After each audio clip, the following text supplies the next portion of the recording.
नमस्कार सभी को। मैं आपका स्वागत करती हूँ अपने YouTube चैनल हिंदी साहित्य की दुनिया में। आज हम बात करेंगे हिंदी साहित्य के कुछ महत्वपूर्ण प्रश्नों पर। तो हमारा पहला प्रश्न है, देसिल बैना सब जन मिठा ते तैसन जप्यो अभट्टा पंक्तियाँ किसकी हैं? देसिल बैना सब जन मिठा ते तैसन जप्यो अभट्टा पंक्तियाँ किसकी हैं? ये पंक्तियाँ हैं विद्यापति जी की। और आप इन पंक्तियों को के आगे स्टार मार्क करें, क्योंकि ये जो क्वेश्चन है ये हमारे HPLT टेट में और LT कमीशन में भी पूछा गया है। बार बार पूछा जाने वाला क्वेश्चन है। हमारा सेकंड क्वेश्चन है, 10वीं से 14वीं शताब्दी का समय जिसे हिंदी का आदिकाल कहते हैं, भाषा की दृष्टि से अपभ्रंश का ही बढ़ाव है। यह कथन किस विद्वान का है? मतलब 10वीं से 14वीं का जो समय था वो हिंदी का आदिकाल, जिसे हिंदी का आदिकाल कहते हैं, वो अपभ्रंश भाषा के बढ़ता हुआ क्रम था, जिसमें अपभ्रंश का जो है वो प्रचार प्रसार हुआ है। तो ये किस विद्वान के कथन है? ये है हमारे हजारी प्रसाद द्विवेदी जी के। हमारा प्रश्न तीसरा है, किस विद्वान ने पुष्य को हिंदी का प्रथम कवि माना है?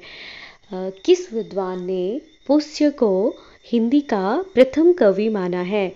गिरियसन और शिव सिंह सेंगर ने। किसने माना है? गिरियसन और शिव सिंह सेंगर ने। हमारा आज का चौथा क्वेश्चन है, डॉक्टर राम कुमार वर्मा के अनुसार आदिकाल में हिंदी का प्रथम कवि कौन है?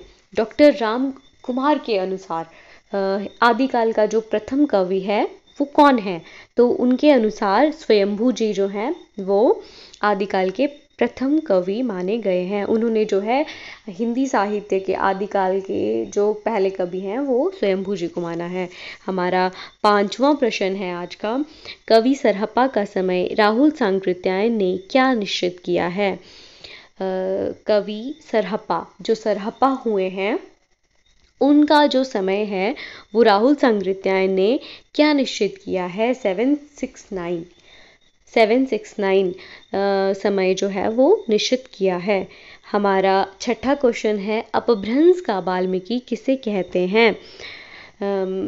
अपभ्रंश का वाल्मीकि किसे कहते हैं? अपभ्रंश का वाल्मीकि जो है वो स्वयंभू जी को कहते हैं। और ये वाला क्वेश्चन भी बहुत इंपॉर्टेंट है, इसके आगे भी आप एक स्टार लगाएंगे।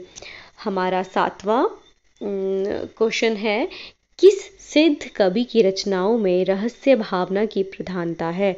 किस सिद्ध कवि की रचनाओं में रहस्य भावना की प्रधानता है? लुई पा की जो रचनाएं हैं उनमें रहस्य भावना की प्रधानता है।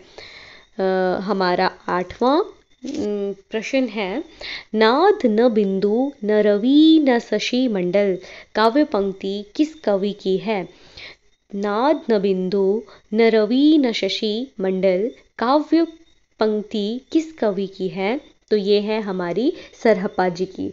सरहप्पा भी हमारे 84 सिद्धों में सबसे पहले नंबर वाले सिद्ध हुए हैं, है ना। हमारा 9वां क्वेश्चन है, बहुत कठिन है डगर पनघट की, बहुत कठिन है डगर पनघट की, कैसे मैं घर लाऊं मधवा से मटकी, पनिया भरन को मैं जो गई थी, पनिया भरन को मैं जो गई थी, दौड़ झपट मोरी मटकी पटकी।